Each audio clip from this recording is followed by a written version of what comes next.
சுவாமியே சரணம் ஐயப்பா. சபரிகிரிவாசன் ஐயப்பனுக்கு மாலை அணிஞ்சிட்டோம்னாலே நமக்கு முழுக்க முழுக்க காவலுக்கு வர்றது நம்ம 18ஆம் படி கருப்பண்ணசாமி தான்.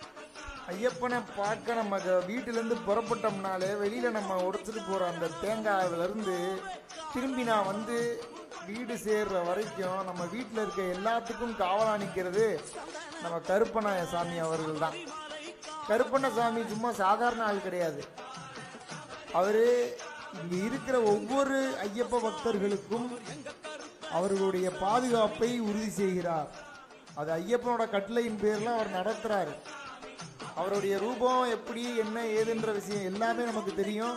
நம்ம பூஜையில் அழைச்ச மாத்திரத்தில் வந்து உட்காரக்கூடிய ஒரே தெய்வம், கண்கண்ட தெய்வம் அந்த கருப்பண்ணசாமி. நம்ம எல்லா சாமிமார்களையும் நல்லபடியாக போய் ஐயப்பனை பார்த்து திரும்ப கொண்டு வர வேண்டியது அவருடைய பொறுப்பு. கருப்பண்ணசாமியே